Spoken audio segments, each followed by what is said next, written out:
friends, it's Mindy. Thank you so much for joining me for this video. Today I've got a quick sewing tutorial. We are going to mini a Jujube Bee Light. So here I have a Jujube Bee Light. This one I just received the other day. This is in the Confetti Dreams print. It is a collaboration of Tokidoki and Hello Kitty. And I really love this bag. The colors are beautiful and vibrant in person. It's a little bit gloomy today when I'm filming this tutorial, so you probably can't see quite how beautiful these colors are, but the pinks, there's yellow, purple, blue. I love it, but I also love the subtlety of the navy blue background. So this would be a great everyday carry print for me because it still gives me that fun pizzazz of the Hello Kitty Tokidoki look, but from far away, it doesn't look quite so in your face of looking like a diaper bag or a kid's bag. So I'm really much more in love with this print than I thought I would be when I purchased it online. The problem for me is that this tote style of bag is not my preferred shape of a purse. That tends to turn into a little bit of a black hole. I'm sure if you're familiar with Jujube and the tote bag styles they offer, that's a common complaint. So one way to resolve that is to get a little crafty and mini your Jujube Bee Light. Again, this one is completely unaltered. I just packed it up with my bag and bag organizer to make sure that that fits. But here I have a different bee light that I have already minied. So this one you can see is a few inches shorter. I also removed the tote straps and made these grab handles using a marine vinyl and some scraps from the bottom of the bag that were cut off. And in addition, I made a messenger strap, crossbody adjustable strap, two-sided, using some webbing for strength on the other side out of those handles that I cut off the top. So we recycle those. We don't want to throw away any of our beautiful Unikiki scraps. Also with this one, I sewed in a sew-in foam to give the bag some additional stability. So you can probably see here, this one, if I didn't have it zipped, would sit up on its own. It's got a little bit more structure. I'm not sure whether I want to continue adding the sew-in foam on my future bee lights. I think that this, when it's fully packed, actually has enough structure using that organizer. So I'm not sure that I'm going to use the sew-in foam today for this one, but again, on the Unikiki bag I used by Annie Soft and Stable. When I had the bag deconstructed, I sewed in the sew-in foam on the lining to give it a little bit of additional structure. So that's definitely something you can do. Probably not something that I'm going to be demonstrating today. But one thing that I did kind of want to talk about when you're miniing your bee lights is how much fabric you want to take off the bottom of the bag.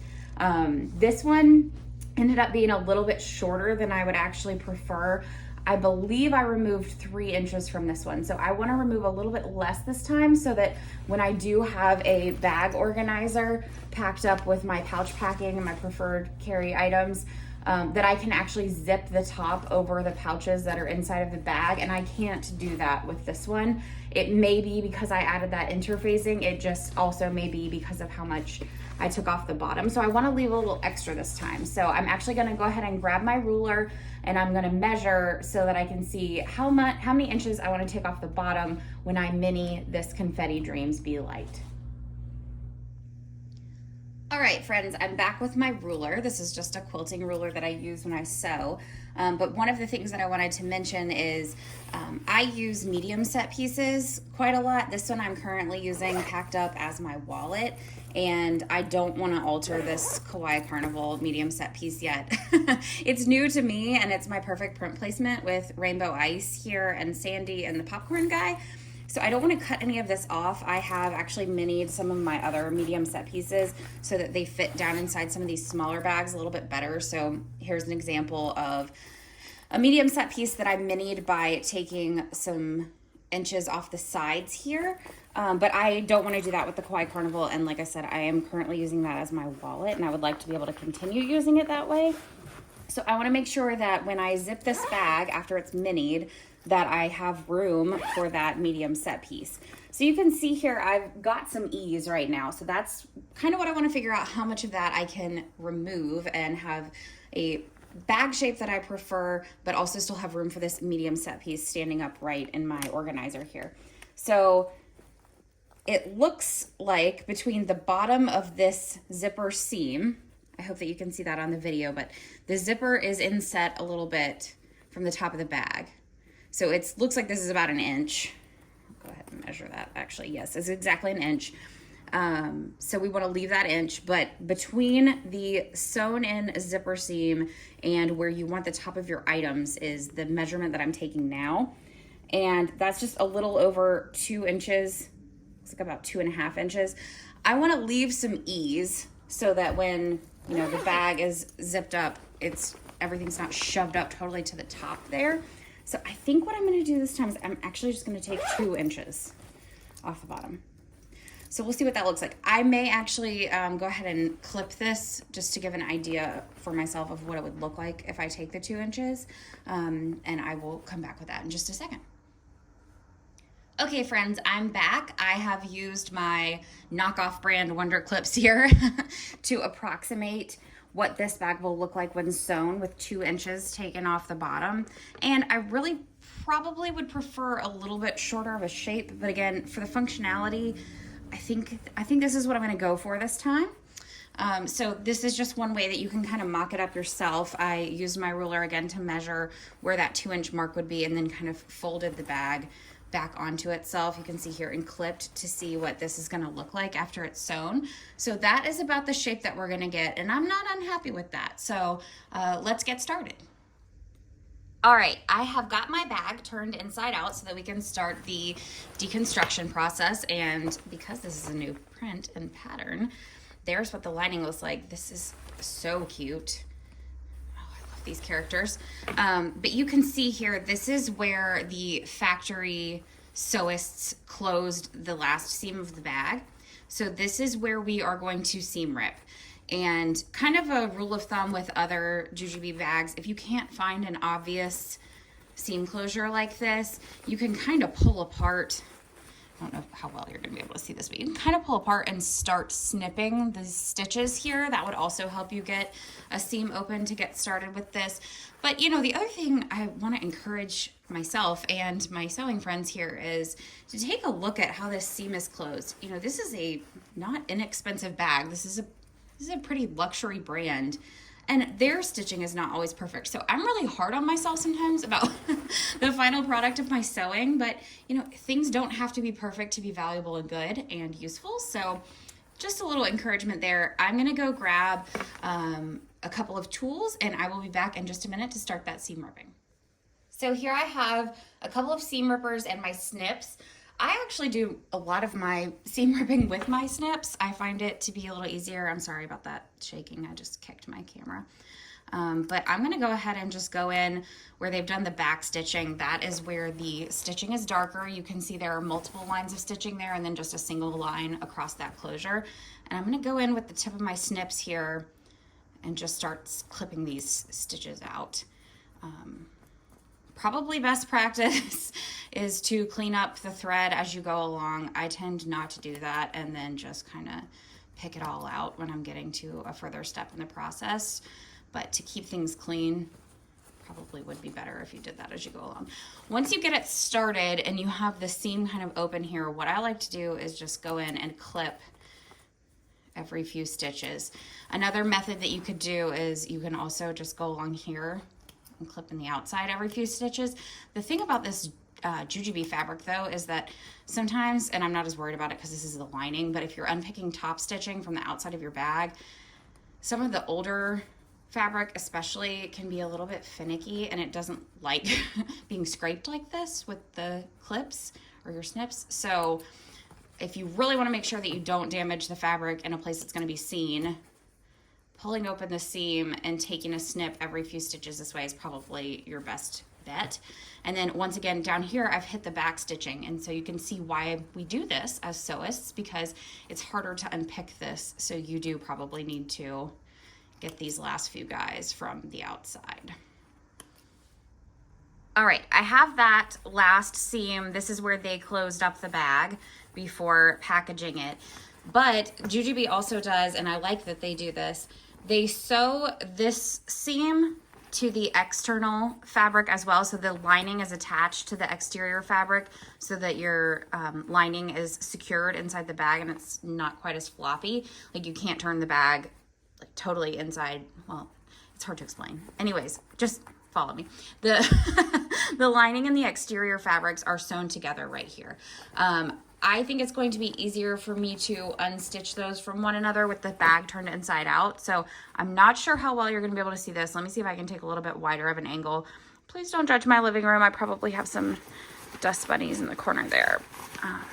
We live in a really small house that was built in 1947, and it just, between my husband and myself and our puppy, we have a lot of dust that rolls through. So I'm just taking the bag inside out, and now you can see where the stitches from where the exterior of the bag and the bag lining were sewn together. So I'm going to go back in with my snips right here. Let me get a little bit closer so you can see there. I'm going to go back in with my snips, and I'm going to unstitch just the lining and exterior from each other.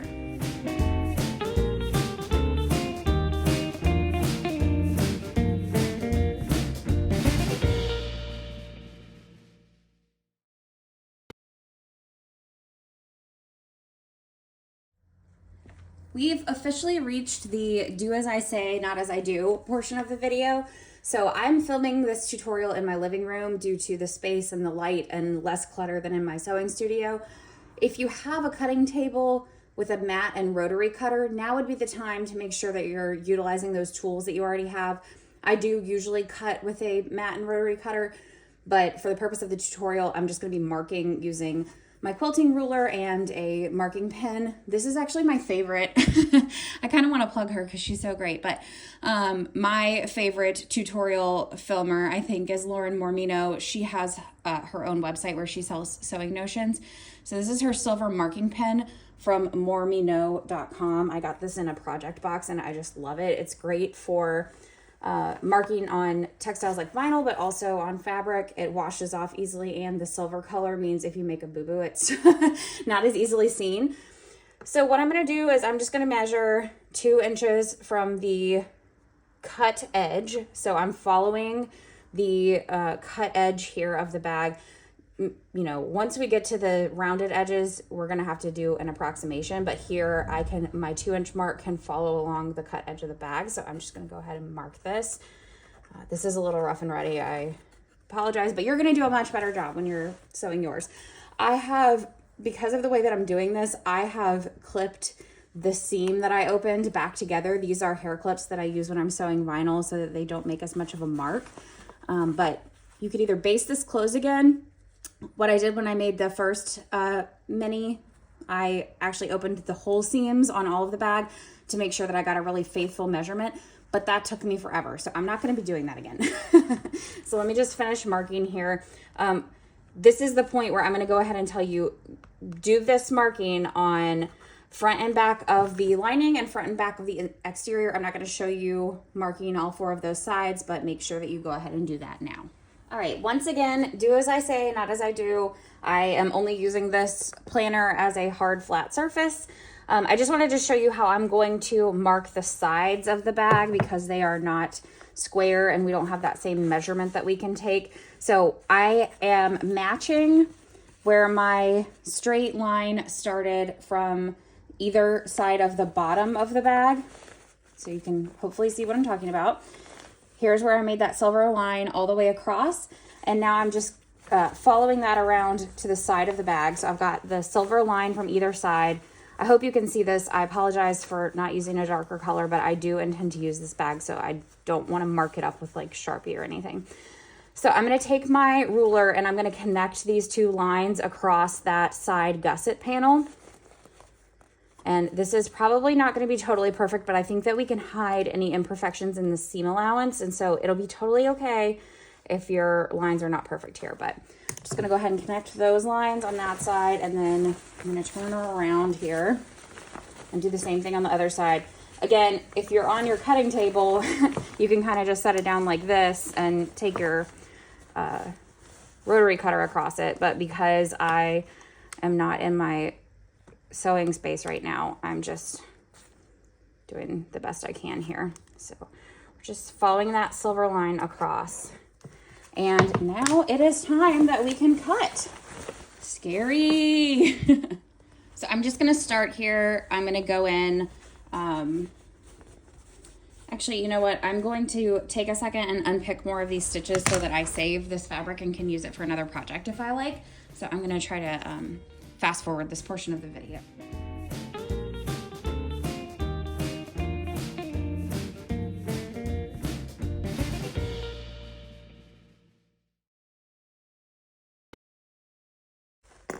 Okay, so I'm actually glad that I did not do this before because I think it would have made it harder to match and draw this line if this had been unstitched already. So I think that was a good step there. I'm not kicking myself, but I want to go in over here where I've got the stitching unpicked already, and I'm going to go ahead and cut along the mark that I made. Again, if you have a rotary cutter, you're probably going to get a straighter line using your ruler and your rotary cutter. But because this raw edge after it's cut is going to end up in our seam allowance, it doesn't have to be perfect. And if you are just making this bag for you, then you don't even have to worry about it because you're going to be the only one that sees it anyway. And it's going to look great from far away. So I'm just going to go ahead and finish cutting off camera, and I will come back for the next steps. All right, friends, I want to keep the width at the bottom of the bag the same as it was to keep a nice deep tote. So we are going to need a piece of rectangle, a rectangular piece of fabric to finish the bottom of the lining here. Unfortunately, we have matching fabric already that we have cut from our lining, but we need to cut a rectangle that matches these dimensions. So the next step is just to finish unpicking these stitches from the lining fabric that we cut off. That was one other reason why I didn't want to just go in and kind of like, hack up this piece because we do need to use most of this lining piece to finish the bottom. So this is not going to yield a whole ton of scraps for us, but I wanted to keep my scraps in as large of a piece as possible in case I want to use them for handles or for another project.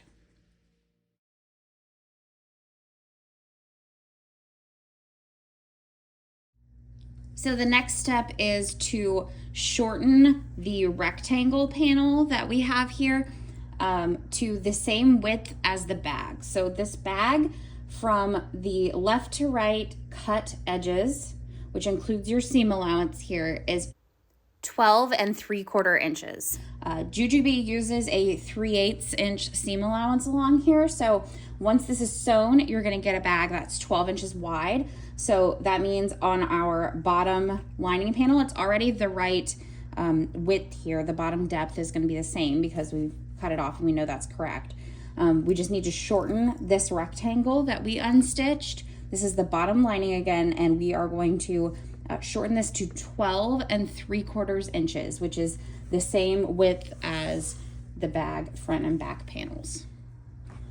So here I'm just measuring the marks that I'm making. I'm lining up my ruler along with the cut edge, which I know is more square than my cut edges down here. So I'm just marking again 12 3/4 inches. And then I will just connect my little dots here.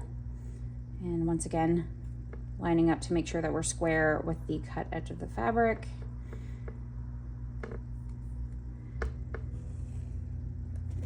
And after I've made this mark, I'm gonna cut it down and we will have our bottom panel.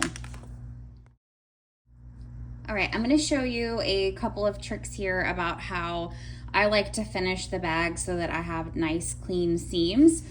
The first thing that I'm going to be doing is I'm going to cut open this interior zipper pocket.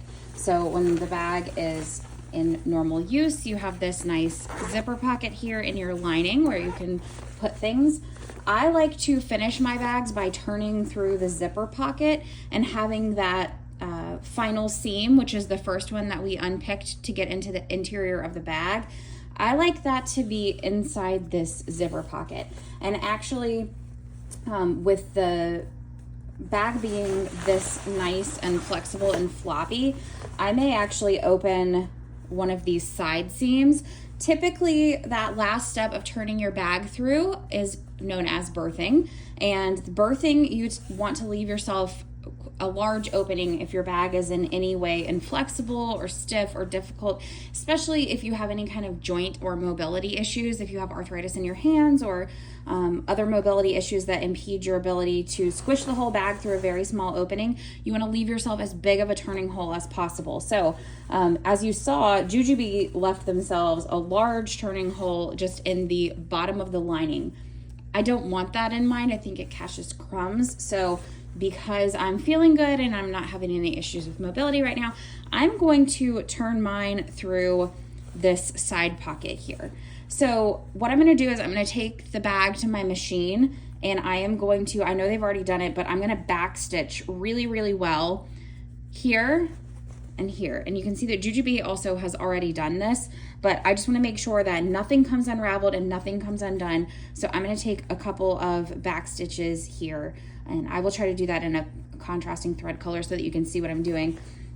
While I'm at the machine, I am also going to rebaste these seams to reinforce them. I'm going to back stitch back and forth really well because as you can see, my stitches are already coming unpicked here, and we don't want that at the bottom of our lining because you can lose small items in the bottom of your bag if you've got holes. It would work like the crumb drains, only you don't want your crumbs lodged between the interior and exterior of your bag. So I'm going to take this over to the sewing machine and make those few stitches that I mentioned, and I'll be back for next steps.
All right, so you probably can't see it that great because my lighting in here is just not great today and my camera is not wanting to focus, but you can see it a little bit here.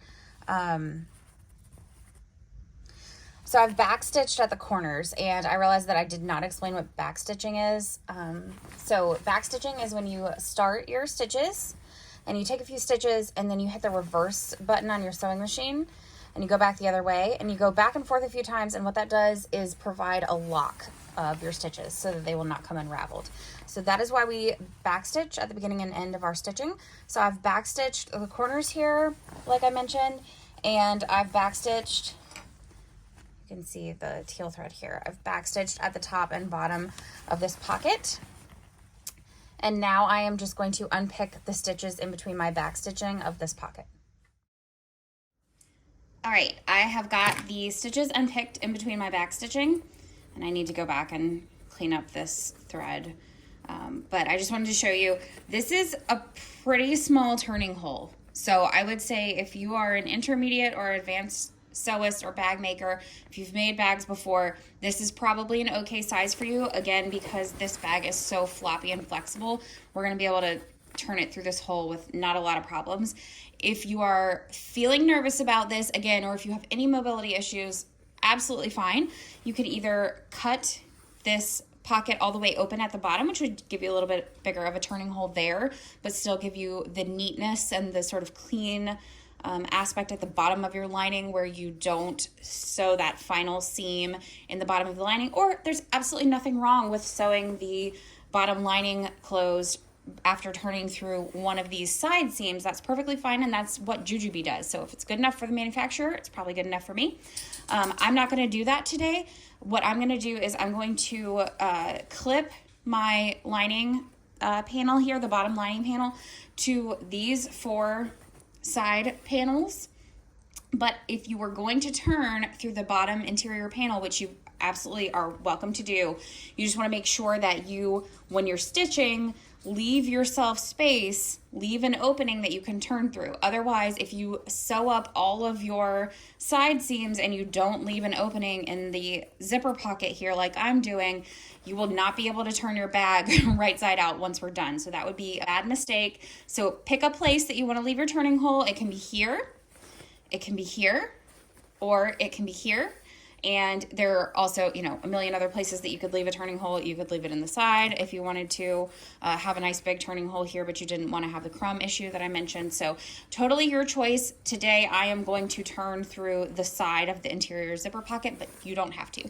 So I'm going to cut to a little time lapse of me clipping this bottom panel, the one that we made that's 12 7/8 inches by the original width of the gusset of the bag, and I'm going to clip right sides together. That means the pretty colors go against the pretty colors, and I'm going to clip this in all the way around.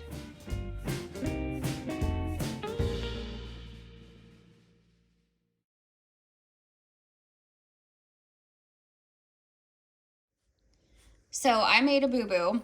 When I was back stitching, I should have started and stopped my back stitching 3/8 inch from the end of the bag here, because that's my seam allowance. I did not do that. So my seam allowance is going to be a little bit wonky, but again, this is the lining interior of my bag. So I am not fretting over this. I'm not going to redo it. If you unpick back stitching, sometimes it can cause holes because you've perforated it so many times with the sewing machine needle. So, you know, I'm just going to start and I'm going to sew the long edges, making sure that I'm starting and stopping at least 3/8 inch from the edge. And then when I go back and do these shorter sides, I'm just going to kind of ease in the corners here with that seam allowance, and I will come back and show you what that looks like after I do that. But I am not going to sweat it because it's not a big deal. All right, we are back over at the machine, and like I mentioned, I'm going to start on the long sides, and I'm just going to stitch this up. You probably know your machine settings better. As far as tension, this is not an interfaced fabric, so make sure that you adjust your tension for the stitching with that. I like to sew with about a 4mm stitch length. If you prefer a shorter stitch length, or your machine really sews better with a shorter stitch length, feel free. Use whatever settings you like, but again, we are going to use a 3/8 inch seam allowance.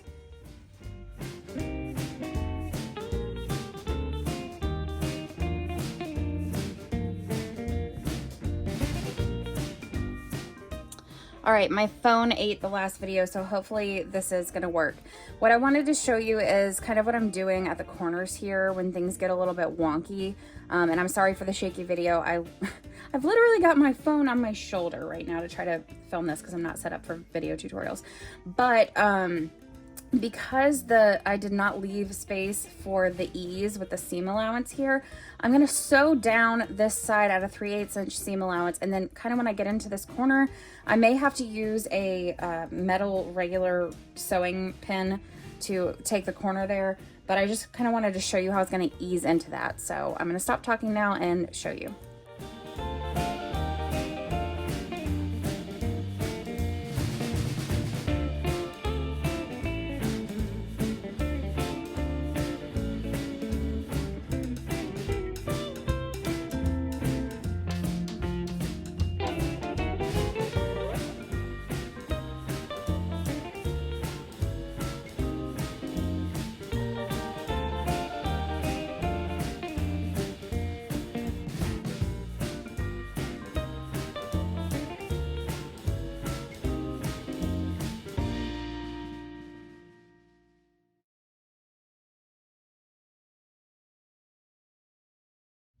All right, I'm glad this is not one that I was going to try to put in my shop or list for sale because it's a little untidy because of that mistake that I made with the back stitching and the seam allowance. But I'm gonna go ahead and take a peek, turn this right side out and make sure that it looks right from the correct side.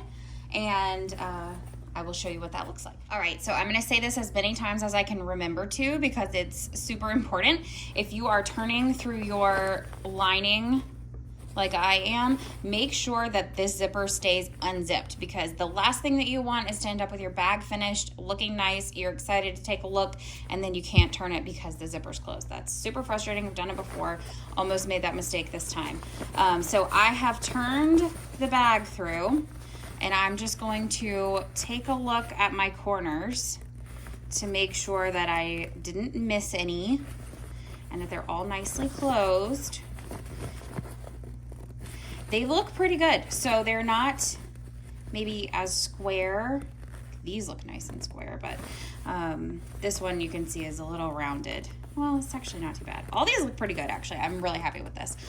So like I said, I was not gonna sweat it. I was gonna ease it in. I think this is gonna make a nice finished interior lining.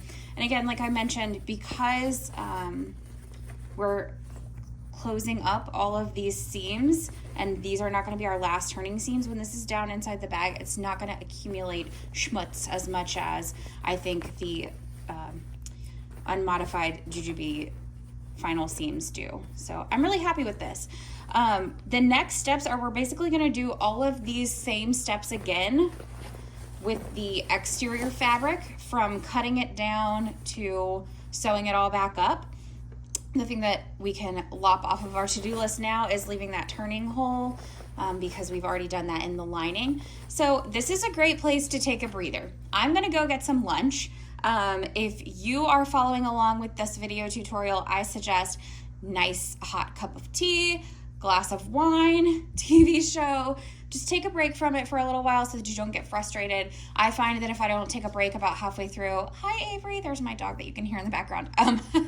If I don't take a break about halfway through, I start making mistakes. And I almost did that this time. It was a good thing that we had not finished the exterior first because I would not have left my zipper opening.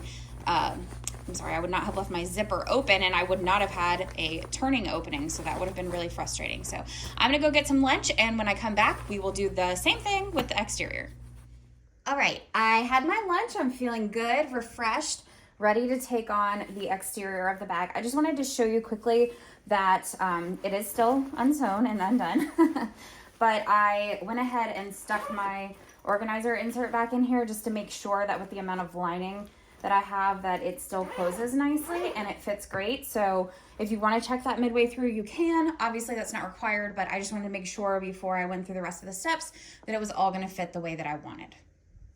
All right, so I have my bag wrong side out again, and I'm gonna start the same steps that we just did with the lining, but instead do those on the exterior of the bag. I'm probably not going to throw in as many instructions or audio commentary with the exterior of the bag because we're gonna be doing the same thing that we did with the interior of the bag.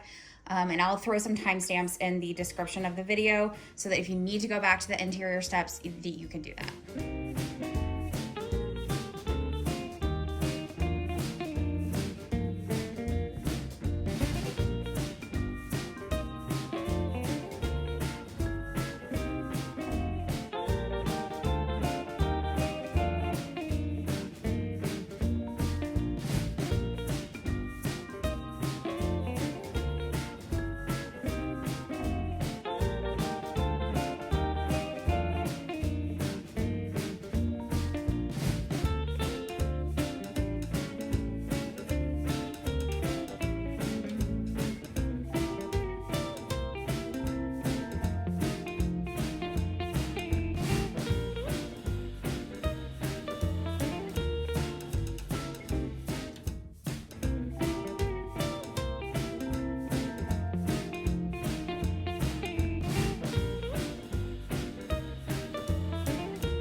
So one thing that we have not really discussed or touched on are these reinforcement webbings that Jujube puts in the bag.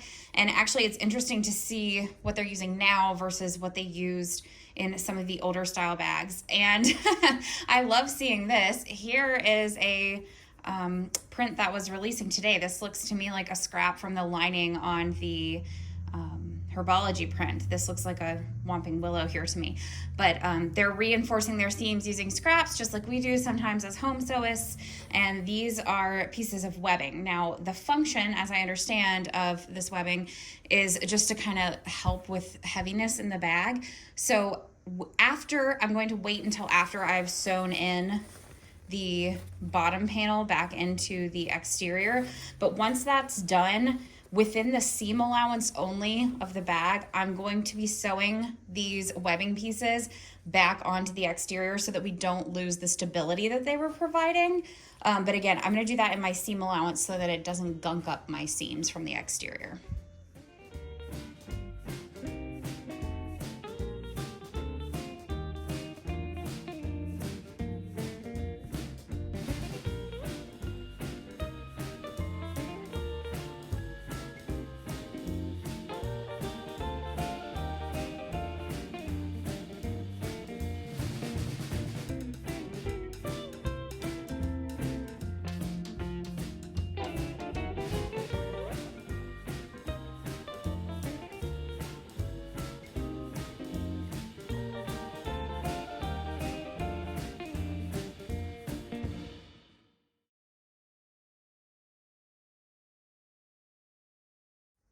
So I am, before I clip the panel, bottom panel back on, I am going to go ahead and take this over to my sewing machine and baste this back together because there are a few layers here because of that pocket that's on the front side. So I want to make sure that I catch this foam, and so I'm going to go baste that with a long stitch length before I come back and clip. Okay, so you can see that I have just basted along the edge here. That does not look as tidy as it could, but that is going to be totally within the seam allowance, so that's not a big deal. I am this time going to mark my seam allowance so that when I go backstitch to reinforce these corners, I'm not making it like I did last time where my corners are going to be all wonky. I sew in that panel. So I'm going to start and stop my back stitching here at the seam allowance. So this is my 3/8 inch seam allowance, and I'm just going to back stitch right along here just to reinforce these stitches.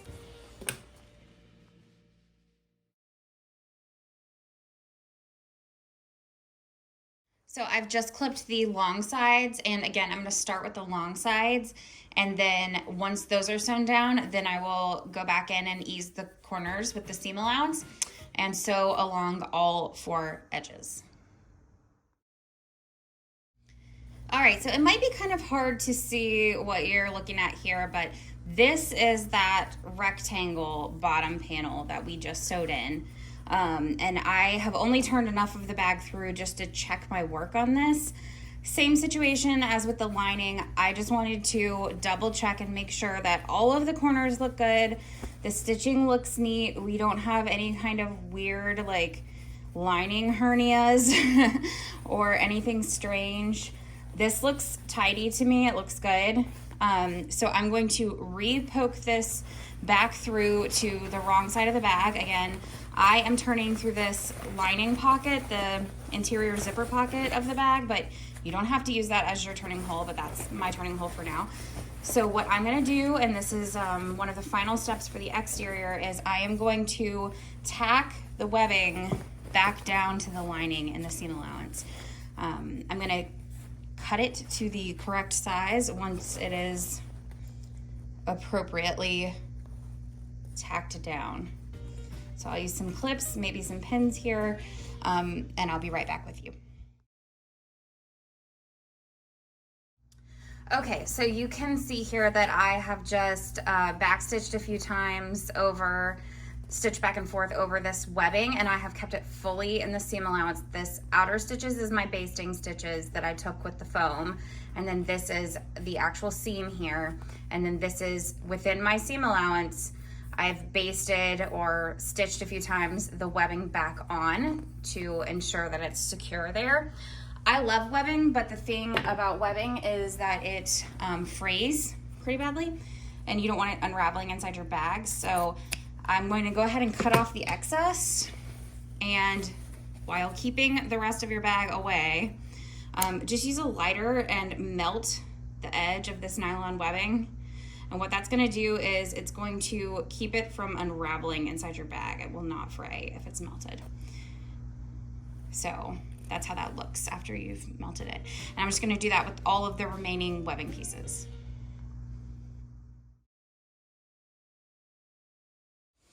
Okay, so I am just finishing turning through my bag now that all of our seams are closed up again on the exterior of the bag and on the main portion of the lining. And I'm just kind of taking my hand inside and poking out all of the corners. If you have one that's a little bit stubborn, or if you did decide to use some kind of interfacing and you're having issues getting the corners poked out, you can take your hand back through the turning hole and kind of use that to poke the corners out. But these poked out pretty nicely without having to do any additional work. So this is how it looks. This is the minied Be Light with 2 inches taken off the bottom for miniing. I actually am going to make a separate video, I think, on detoting this same Be Light. So I'm probably just going to leave the pocket of this one unfinished for the time being, because I'm going to end up doing more work turning this back inside out to remove these tote straps. So I don't want to sew this and then unsew it or unpick it again. But I will show you that the final step here would be the fabric wants to remember how it was folded. So this should be fairly easy. You just fold the right sides together here along where that stitch line was. If you can see, I don't know if the camera's gonna pick it up. The lighting got even gloomier, y'all. So this is artificial lighting at this point. There is stitch holes there from where this was sewn up before. So the fabric wants to remember that. You can also take an iron on the warm kind of synthetic setting and use that to help if this is not going to cut it for you. But you would just clip this turning hole closed and take it back to your machine and sew across the opening. You can also hand stitch this closed with a ladder stitch. I do not prefer hand sewing anything, which is why I like to close my turning holes through the zipper pocket, because then when this is machine sewn closed, which you're going to be able to see those stitches, so you want to take your time with that and make it as neat as possible. But you would not be able to see that just looking down inside the bag. You would have to pull this pocket out to see it, and if that's going to be the ugliest part, I'm going to put it in an inconspicuous place. So you would just take this to your machine and run a line of stitches along this seam to close it back up, and then it would be totally complete. So if you liked this, please give me a thumbs up, and I love to read your comments. If you have questions, sometimes I forget important information. I've only made one other tutorial video before, so I forget stuff. So let me know what I've forgotten. If you have questions, you can drop those in the comments. You can also email me. I'm mindiemoushop@gmail.com, and I'm happy to take your questions or help you in any way that I can. This is fun to me. I love this, and I can't wait to carry it. So thanks for watching.